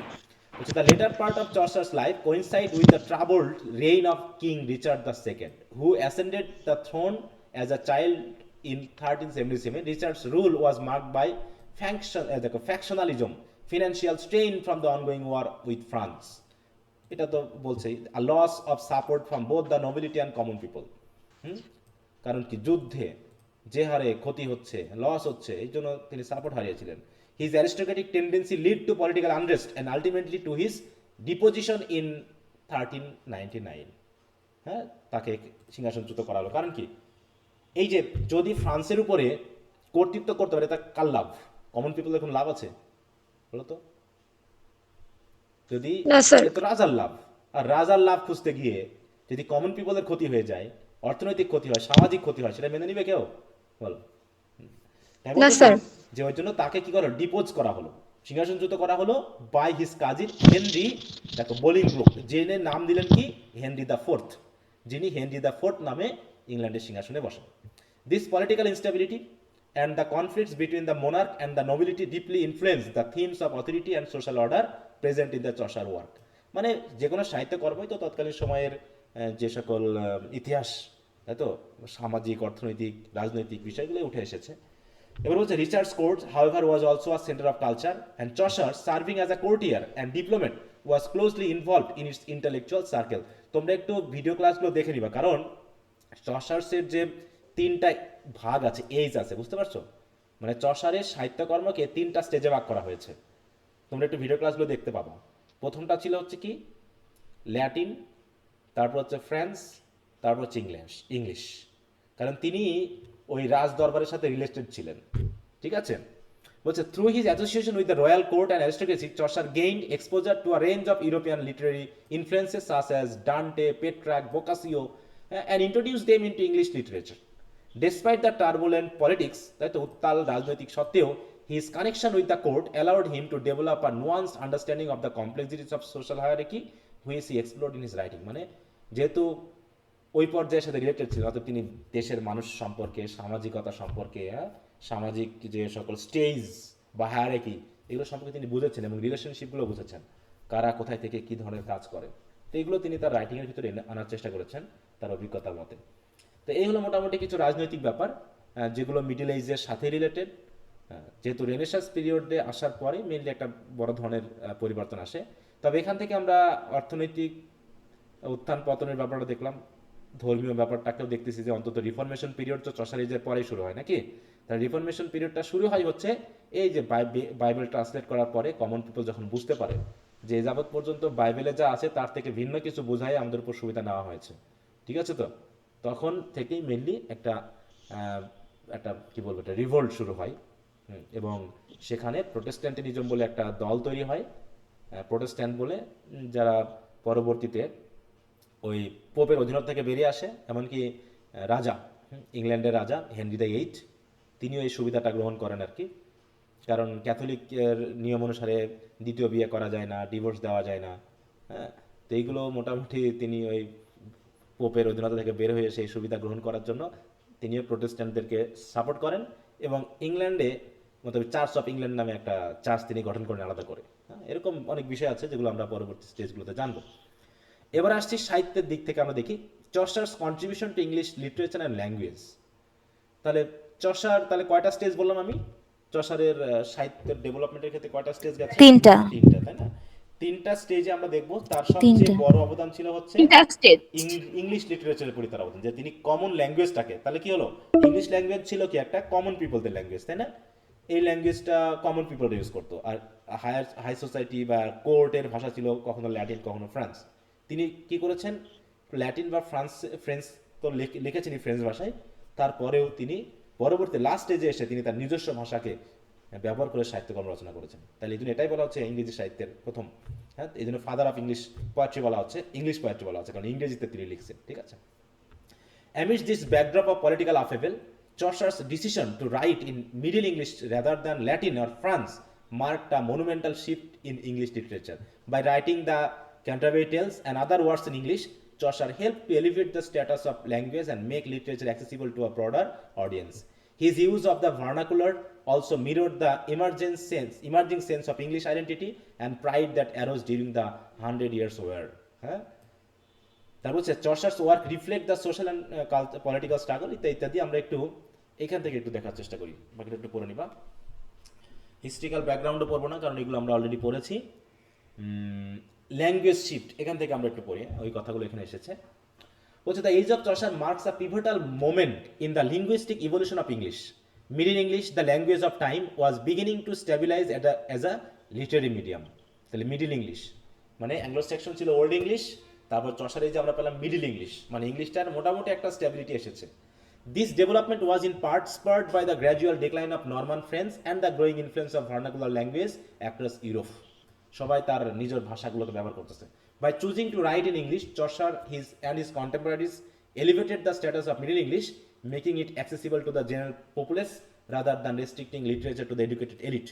তারপর যদি ল্যাটিন বা ফ্রেঞ্চ ভাষায় লেখা হতো তাহলে তো সেটা তো জাস্ট ওই ভাষায় এডুকেটেড পিপলরাই পড়তে পারতো, কিন্তু যখন এগুলোকে ইংরেজি ভাষায় লেখা হলো তখন অন্তত ইংরেজি ভাষার যে সকল কমন পিপল এদের কাছে সাহিত্যটা অনেকটা চলে আসলো, এবং সাহিত্যের মাধ্যম দিয়ে কিন্তু আমরা জানি মুভমেন্টগুলো আরও বেশি জোরালো হয়। যে কোনো সাহিত্যকর্ম, ফ্রেঞ্চ রেভলিউশন বলো, 1971 সালের ভাষা আন্দোলন বলো, ব্রিটিশ বিরোধী আন্দোলন বলো, প্রত্যেকটা আন্দোলনে সাহিত্যের কিন্তু একটা বড় অবদান রয়েছে।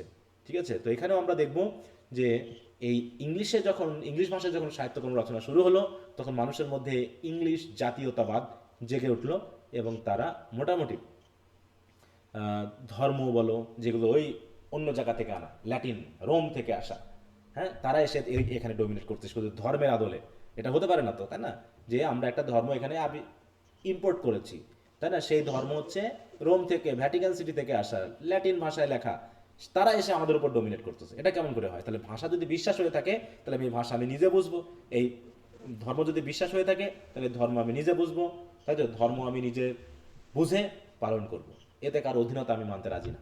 ব্যাপারটা এরকম একটা কিন্তু মানে হিউম্যানিজম গ্রো করে, ঠিক আছে, এবং রেনেসাঁস একটা প্রভাব ওটা মেনলি শুরু হয়েছিল ইতালি থেকে শুরু হয়েছিল পরবর্তীতে। তাই বলছি দেখো, Chaucer's choice of language was a powerful statement of inclusivity. The Canterbury Tales, for instance, showcases the variety and richness of Middle English. মানে ইংরেজি ভাষারও যে একটা ভ্যারাইটি আছে, রিচনেস আছে, সেটা তিনি এখানে দেখিয়েছিলেন। এখানেই তার বিশেষ অবদান ইংলিশ সাহিত্য এবং ভাষার উন্নয়নে। Capturing the dialect differences among his characters who came from diverse social backgrounds. এখনো বর্তমান যে ইংলিশ ভাষার কি এই শুধু আমেরিকান আর ব্রিটিশ এই, নাকি ওদের ভিতরেও ভিন্নতা আছে? যেমন আমাদের বাংলা ভাষা কি সব জায়গায় একই রকম করে কথা বলে সব জেলার মানুষ? বলো তো। না না স্যার, স্যার, অঞ্চল ভেদে আলাদা আলাদা। অঞ্চল ভেদে অবশ্যই ভিন্নতা রয়েছে, তাই না, অঞ্চল ভেদে ভিন্নতা রয়েছে। তাহলে এটুকু আমরা বুঝতে পারি যে ইংরেজি ভাষারও ভিন্নতা থাকবে, সবাই একরকম করে প্রনাউন্সিয়েশন করে না, সবাই একরকম করে অ্যাকসেন্ট ইউজ করে না। অতএব ভাষাটা ব্যবহার করে কমিউনিকেট করাটাই হচ্ছে মূল কথা। ওই অ্যাকসেন্ট প্রনাউন্সিয়েশন নিয়ে মারামারি করার কোনো সুযোগ নেই। কারণ তুমি ওই আমেরিকাতে যাও, তুমি আমেরিকার একটা স্টেট থেকে আরেকটা স্টেটে যাও, তুমি ইংল্যান্ডে যাও, এক জায়গা থেকে আরেক জায়গায় যাও, দেখো ওদের ভিতরেও একই জিনিসের প্রনাউন্সিয়েশন ভিন্ন ভিন্ন আছে। হ্যাঁ, তো এই জন্য তাই বলতেছে যে এই সাহিত্যকর্মগুলো পড়লে আমরা বিশেষ করে নেটিভ রাইটারদের যদি আমরা লেখা দেখি তাহলে বুঝতে পারবো যে আসলে আঞ্চলিকতার কত ব্যবহার রয়েছে। This collection of tales revealed English potential as a language capable of expressing humor, wit, and serious thought, setting a precedent for future writers. যেগুলো পরবর্তী রাইটারদের মধ্যে দেখব যে তারাও উইট, হিউমার এগুলো ব্যবহার করা শুরু করেছেন। তাহলে প্রথমে আমরা literary features of the age of Chaucer, এখানে সাহিত্যের কিছু ফিচার আমরা দেখি। এখানে মোটামুটি এজ অফ চসার আসলে পারে একটা সাহিত্যকর্মের প্রতি আমরা বেশি পাচ্ছি, সেটা হলো কি দ্য ক্যান্টারবেরি টেলস। হ্যাঁ, তাছাড়া আরও যে অনেকগুলো রাইটিং আছে সেগুলো তো আছেই, তার সাথে এটা যেন এজকে রিপ্রেজেন্ট করে ভালো মতো, এই জন্য এর আদলেই সবগুলো মেনলি দেখানো হয়েছে। বলছে several notable literary features distinguish the age of Chaucer, including a growing interest in realism, secular themes, and new forms of narrative structure. তাই না, এই যে আমরা আগে দেখেছি কি সব অ্যাডভেঞ্চারাস কোনো কিছু, তাই না, সেখানে অ্যারিস্টোক্রেটিক পিপলদের নিয়ে হিরো এরকম কিছু, কিন্তু এই চসার এই যে আমরা দেখলাম যে তিনি সকল শ্রেণীর মানুষকে নিয়ে লিখছেন। তাই বলছে রিয়ালিজম অ্যান্ড ক্যারেক্টারাইজেশন, এটা হচ্ছে বড় একটা অবদান। বলছে Chaucer's The Canterbury Tales is particularly celebrated for its realistic portrayal of characters. তিনি সমাজের বিভিন্ন জায়গা থেকে একটা একটা করে ক্যারেক্টার নিয়েছেন এবং তার মাধ্যম দিয়ে ওই সমাজকে তুলে ধরছেন। বলছে each pilgrim in the tales embodies a distinct social class, personality and world view. আচ্ছা, ক্যান্টারবেরি টেলস আসলে কি ঘটেছিল, কি বিষয়, এটা জানা আছে? না স্যার। জি স্যার, জানি। এটা হচ্ছে মেইনলি ক্যাবার্টিনান থেকে পিলগ্রিমস যাত্রা শুরু করেছিল। মেইনলি তীর্থযাত্রী। মেইনলি যেমন হজে যায় না মানুষ, হজে যায় তো নাকি, বা ভারতে অনেক সময় তীর্থে যায় মানুষ, ধর্মের উদ্দেশ্যে কোথাও যায়, তাই না? তো এরকম ইংল্যান্ডেও ওরকম ক্যান্টারবেরিতে যাওয়ার একটা সেন্ট আছে, সেন্ট, তাই তো? সেন্টের নামটা কি জানা আছে? বলো।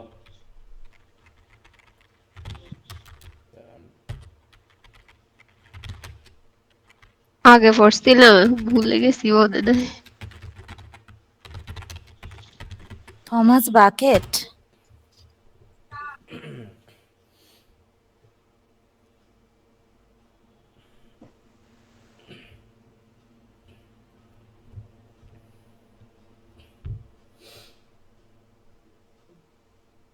এই যেখানে গেলে তুমি সে দেখতে পাবা পুরোটা, এখানে বেসিক বিষয়টা দেওয়া আছে। তো মনে করো যেমন আমরা বাজিদ বোস্তামির মাজার আছে, বা শাহ পরানের মাজার আছে, খান জাহানারির মাজার আছে, মানুষজন মনে করো ধর্মের উদ্দেশ্যে ওরকম মাজার, হ্যাঁ, মাজারে যায়, সেখানে প্রার্থনা টার্থনা করে। তো এরকম মানুষজন ওই পিলগ্রিমেজে যাওয়ার জন্য ওই সেন্ট, তাই তো এখানে দেখা দেওয়া আছে Saint Thomas Becket in Canterbury, ক্যান্টারবেরিতে অবস্থিত, তার শ্রাইন বা হচ্ছে কি বল মাজার, তাই তো? মাজারে যাওয়ার জন্য ওই দেখাচ্ছে তারা একসাথে জড়ো হয়, কারণ তৎকালীন সময়ে তো এই নদী পথে যাওয়া লাগতো জাহাজে করে। এইরকম আমরা যেমন এখন খুব সেফলি যেতে পারি, তখন তো যেতে পারতো না। তবে প্রথমে মানুষ জড়ো হতো একসাথে, দিয়ে একটা জাহাজে যতজনকে ধরতো তারা একসাথে গুছিয়ে নিয়ে তারপরে ওই জাহাজটা ক্যান্টারবেরির উদ্দেশ্যে যাত্রা করতো। তো তারা ওইরকম একটা ইনে উঠতো, হোটেলে মনে করতো ট্যাবার্ডিন এইখানে। তো এই ট্যাবার্ডিনে অনেকেই আসতো, এসে একসাথে হলে তারপর যাত্রা শুরু করতো। তো এরকমভাবে দেখা যাচ্ছে যে এক গ্রুপ অফ পিপল, তাই তো? সেখানে কতজন ছিল বলতে পারবা? 30 জন। 30, 32 জন ছিল। হ্যাঁ 30-32 জন ছিল, তাই তো? বিশেষ করে দেখা যাচ্ছে যে সবার জন্য একটা ইয়া করা হলো যে তাদের এই ভ্রমণটা যাতে খুব ইন্টারেস্টিং হয়, আনন্দদায়ক হয়, তাই কি কি কি সিস্টেম করা হয়েছিল বলো তো? যে যাওয়ার সময় যাওয়ার পথে থেকে 2টা, দুইটা করে গল্প এরপর বলবে, আসার সময় আসার দুইটা পথে করে 2টা। গল্প যে বলবে, সবাই টোটাল কি 4টা করবে, গল্প বলবে। যাওয়ার সময় 2টা গল্প বলবে, আসার সময় 2টা গল্প বলবে, টোটাল তাহলে গল্প হবে কয়টা? 120টা। 120টা। হ্যাঁ, তাহলে এরকম মানে ইয়া স্যার করা হলো, 32 এবং জন যে ভালো হইলে গল্প বলতে পারবে, এবং 128টা।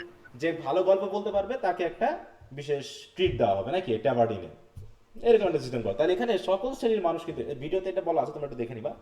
তা বলছে for example the wife of Bath represents an assertive independent women who challenges traditional roles. অন্যদিকে দ্য নাইট, এগুলো কিন্তু একটা ক্যারেক্টার ওই তোমার ক্যান্টারবরি টেলসের, embodies the ideals of chivalry and nobility. Chaucer's ability to capture the essence of his character set him apart from his predecessor. তার মানে আগের যুগে যারা এসেছিল, তার প্রিডিসেসর যারা ছিল, তারা ক্যারেক্টারাইজেশনে এত বেশি দক্ষ ছিল না। তারা সমাজের প্রত্যেকটা অবস্থানকে তুলে ধরেনি, তারা বরং একটা নির্দিষ্ট অ্যারিস্টোক্রেটিক সোসাইটিকে তুলে ধরতো। যে তিনি মোটামুটি দেখো বলছে কি whose works often dealt with idealized allegorical figures rather than true to life individuals. কারণ চসারে যারা যেগুলোকে আমরা পাচ্ছি হচ্ছে ট্রু টু লাইফ, মানে হচ্ছে একদম বাস্তবিক, তাই তো? জীবন্ত এক একটা যেন চরিত্র, তাদের মাধ্যম দিয়ে ওই সমাজটাকে তুলে ধরা হয়েছে। This emphasise on realism and individuality in character portrayal foreshadows the modern novel. এই জন্য ফাদার অফ ইংলিশ নভেল বলা হচ্ছে, বুঝতে পারছো? কারণ কি এই যে ক্যারেক্টারাইজেশন মেইনলি নভেলে বেশি ঘটে।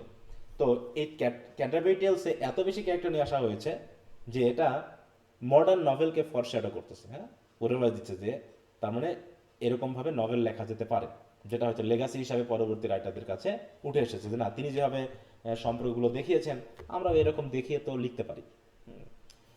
তা বলছে secular themes and social critique. তাহলে আমরা দেখলাম যে অ্যাংলো সেকশন বা মডার্ন মিডিল পিরিয়ডে ধর্ম প্রচারের উদ্দেশ্যে প্যাগানিজম বা ক্রিশ্চিয়ান রিলিজিয়নকে কেন্দ্র করে বিভিন্ন পোয়েট্রি লেখা হতো। তার মানে ওগুলো ছিল হচ্ছে কি রিলিজিয়াস থিমস।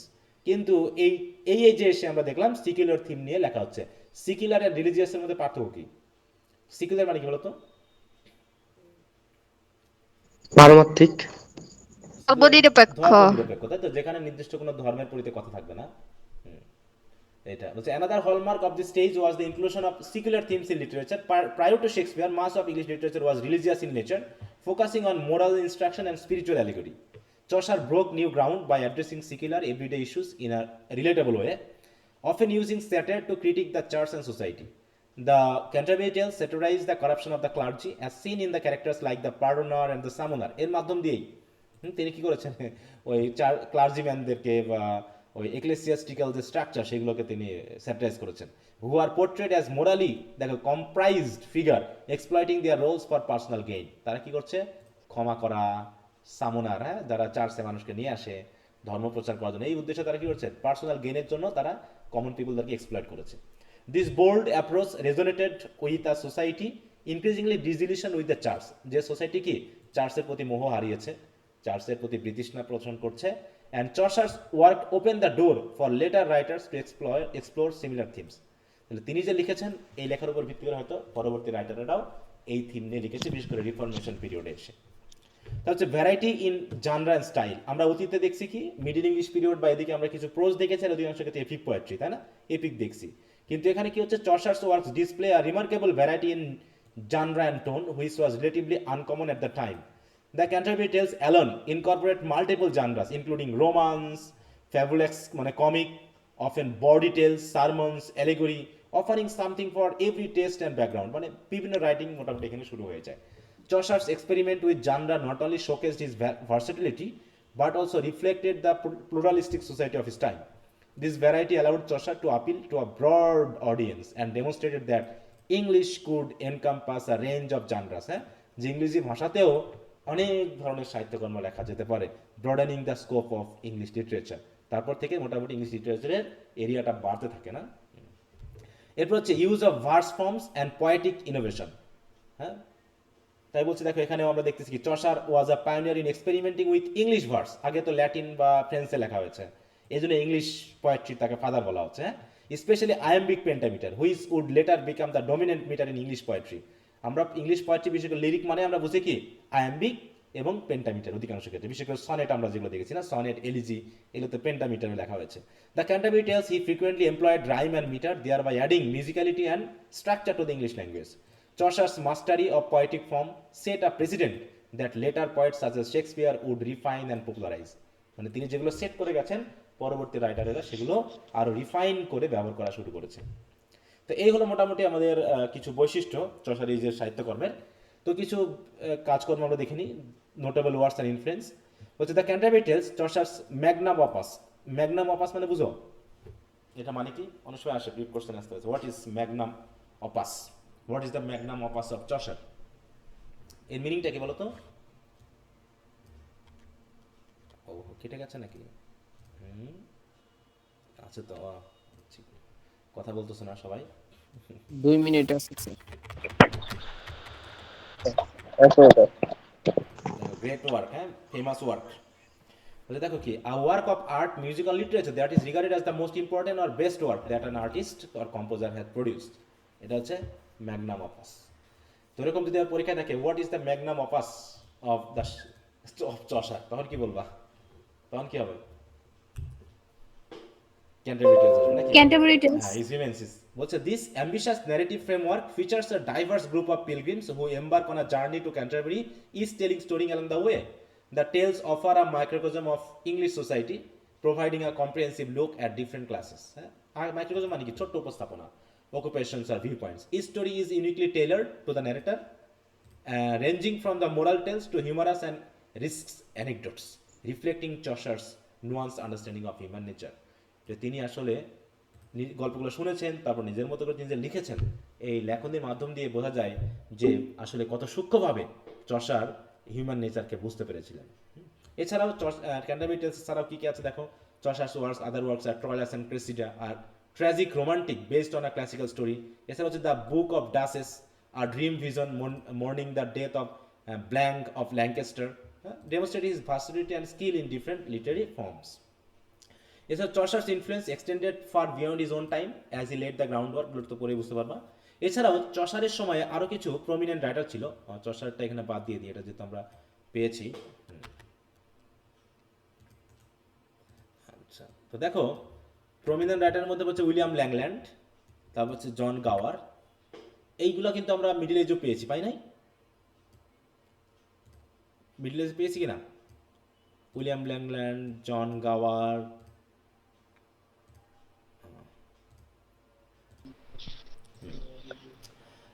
তারপর হচ্ছে যে দ্য পার পয়েন্ট, এগুলো কিন্তু আমরা মিডল এজও, যেহেতু মিডল এজের মধ্যেই নি, অতএব তার কন্টেম্পোরারি রাইটার এরা। এরপর ম্যান্ডেলিফ ছিলেন, হ্যাঁ মিডল এজে আমরা পেয়েছি, জন উইকলি পেলাম, কয়েকটা নাম একটু খেয়াল করবা, এই চারজনের নাম এখানে একটু বেশি করে খেয়াল রাখবা। উইলিয়াম ল্যাংল্যান্ড, জন গাওয়ার, তারপর জন উইক্লিফ, বা এগুলো দরকার নাই, এগুলো খুব একটা। তো মোটামুটি এই হচ্ছে আমাদের চসার এজের বিশেষ কিছু আলোচনা। হ্যাঁ, বিশেষ করে জন উইক্লিফ বাংলা ট্রান্সলেট, সরি আমার শুধু বাংলায় মনে আসছে, বাইবেল ট্রান্সলেট করেছে ইংলিশে। হ্যাঁ, তিনি ছিলেন কি a theologian and religious reformer who translated the Bible into English, known as the Wycliffe Bible. পরবর্তীতে আমরা অন্যান্য আরও ভার্সন পাই আর কি। His works challenge the practice of church, advocating for scriptural accessibility and reform. His followers known as Lollards, এটা মানুষের পরীক্ষা এসেছে, হু আর লোলার্ডস। হ্যাঁ, বা এটা দিয়ে কাদের নির্দেশ, স্প্রেড হিজ টিচিং ওয়াইডলি। এই ওয়ার্ডগুলো একটু খেয়াল করবা। তারপর হচ্ছে পার্ল পয়েটদের মধ্যে অলরেডি চলে এসেছে। পার্ল কি, এটা এক ধরনের পয়েম, তাই না? The Pearl Poet is the anonymous author of Sir Gawain and the Green Knight, অথবা Pearl or Patience or Cleanness. This poet is celebrated for his sophisticated use of alliteration, intricate অত দরকার নেই। তারপর হচ্ছে জন গাওয়ার, তিনি এখানে বিশেষ করে এই নামটা একটু খেয়াল করে রাখবা, কনফেসিও অ্যামান্টিস ইন ইংলিশ, এটা তিনি লেখেন, বা এগুলো দরকার নেই। আর উইলিয়াম ল্যাংল্যান্ডের হচ্ছে পায়ার্স প্লাউম্যান, আর লেন্দি অ্যালিগরিক্যাল পয়েম, পরীক্ষা এসেছে অনেক সময় দেখা যাচ্ছে, হোয়াট ইজ পায়ার্স প্লাউম্যান, আর lengthy allegorical poem that critique the church, corruption and social inequality. অর্থাৎ ল্যাংল্যান্ডস ওয়ার্ক ইজ নন, দেখো এখানে যে কয়টা পেলাম অধিকাংশই কি চার্চের বিরুদ্ধে লিখছে না?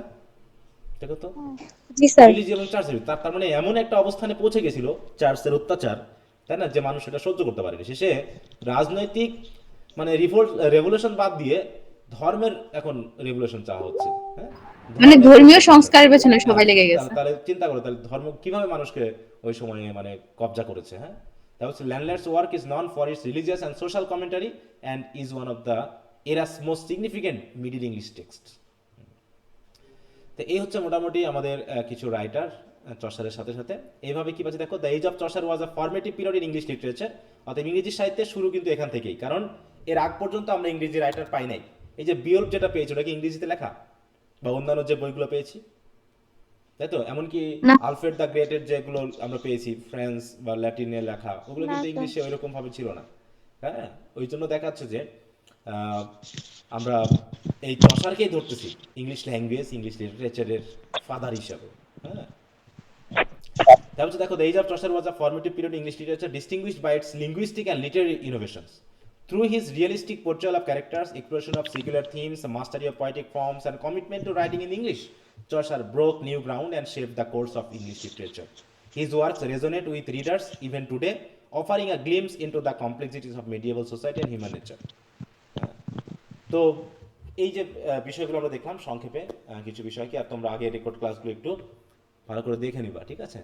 তাহলে হয়তো আরও কিছু ইনসাইট পাবা এই এজ সম্পর্কে। আছে কিনা, আচ্ছা, প্রশ্নগুলো এখনো শেয়ার করা হয়নি, শেয়ার করে দিব। দেখো এখানে মোটামুটি 3টা ক্লাস আছে, তার মানে অনেক আলোচনা আছে। বিশেষ করে এইটা দেখবে একটু এবার। হ্যাঁ, এবার প্রশ্ন কোনটা এসেছে আমি একটু দেখে নিই। Broad question, father of English poetry হিসাবে এসেছে, ঠিক আছে? তার মানে এবার হয়তো বা এই যে 3 periods অফ চসার্স ডেভেলপমেন্ট, হ্যাঁ, এইটা এবার একটু গুরুত্বপূর্ণ কোশ্চেন হিসাবে এখানে আসার সম্ভাবনা বেশি, কারণ ফাদার অফ ইংলিশ প্রোজ হিসাবে যেহেতু এসে গেছে, এই দুটা কোশ্চেনই ঘুরে ফিরে আসে। 2021-এ কি এসেছিল,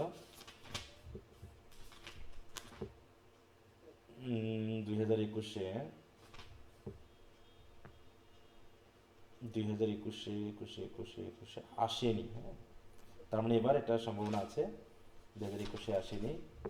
তারপরে 2020-এ কি এসেছিল,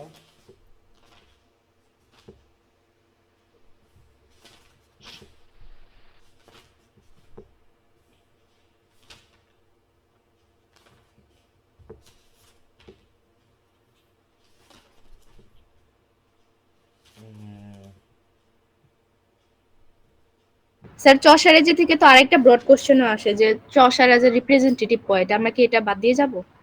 ওই রিপ্রেজেন্টেটিভ পয়েট, ওইটা ওটা ওই যে 3 ইয়াতে আসে, মানে মোটামুটি ক্যান্টারবেরি টেলসের আলোচনার ভিতরে আসে।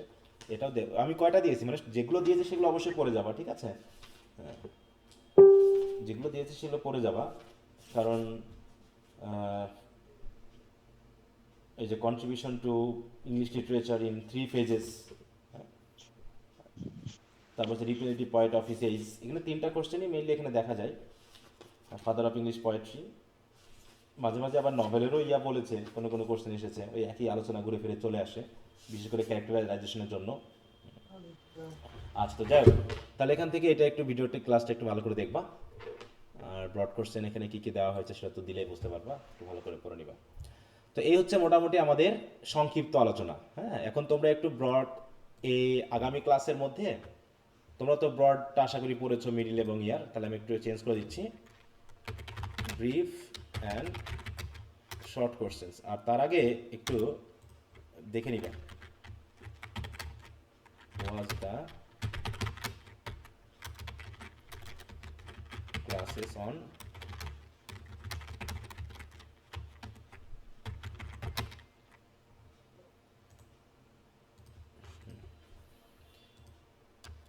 এই তো মোটামুটি, তাহলে এগুলো একটু পড়তে থাকো, দেখতে থাকো, এবং খুবই সিনসিয়ারলি পড়বা, ঠিক আছে? না বুঝলে তো অবশ্যই আগামী ক্লাসে আবার কথা হবে।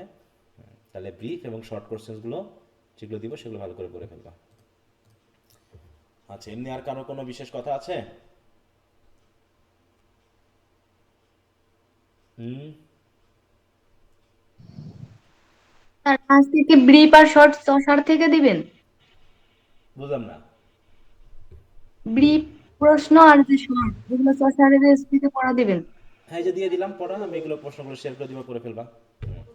কারণ আচ্ছা প্রত্যেকটা এসভিটিতে গিয়েই তো আমরা প্রথমে শর্ট, ব্রিফ শর্ট পড়ছি, তারপরে ব্রড পড়ছি, তাই না? হ্যাঁ, আর ওর সাথে স্যার ড্রামা থেকে একটা কোশ্চেন ছিল। ড্রামা। হ্যাঁ, বলো। স্যার আপনি তো বলছিলেন আপনার যে ব্রিফগুলো আছে ওগুলার বাইরেও পড়তে, হ্যাঁ, তো এক জায়গায় পড়তে যে আমার একটা কোশ্চেনে প্রবলেম হয়েছে, আমি কোশ্চেনটা বলতেছি। আচ্ছা বলো। How does Lakunle fall into a stream? এখানে স্যার আনসারটা যেভাবে দিছে যে ওই ওয়ান আইড বক্স নিয়ে যে আসছিল, মানে ক্যামেরাম্যান যে ইটা নিয়ে আসছিল, বক্স নিয়ে এসে ওই সিডির সাথে ধাক্কা খায় পানিতে পড়ে গেল, আমরা তো গল্পের মধ্যে এটা জানতাম, হ্যাঁ, বাট আনসারের মধ্যে দিয়ে দিছে যে লাকুনলে ছিল, মানে ওই ক্যারেক্টারটারে লাকুনলে বানায় ফেলছে। তো তো লাকুনলে না, তবে লাকুনলে যে অভিনয় করতেছিল ওখানে স্টেজে পরে, ওটা অভিনয় করা হয় না, জি স্যার। ওই ওই অভিনয়ের 7 সেন্সে হয়তো ওটাকে আলোচনা নিয়ে আসতে পারে, কিন্তু ওটা তো লাকুনলে হয়ে পড়েনি। হুম, ওটা সেই শহর থেকে আসা লোকটা এসেছিল, ঠিক আছে? আচ্ছা ঠিক আছে স্যার। আচ্ছা, তো ঠিক আছে, তাহলে তোমরা পড়তে থাকো আর সমস্যাগুলো বার করতে থাকো, আর দয়া করে একটু ক্লাসগুলো রেগুলারলি করো, তাহলে পরে আগাবে না। যদি আমার সাথে যুক্ত না থাকো, ক্লাসগুলো না করো, তাহলে আসলে সিস্টেমে পড়া আগাবে না। তুমি তোমার মতো করে পড়তে থাকবা, আজকে পড়বা না, কাল পড়বা না, পড়তে পড়তে দেখা যাচ্ছে পড়া জমে যাবে। অনেকেই ক্লাস করতেছো না, কি বলবো, আর এটা আর বলতে ভালো লাগছে না। আর নিজের ব্যাপারটা নিজে না বুঝলে আর কয়দিন টেনে ধরে এনে ক্লাসে আনা যায় বলো?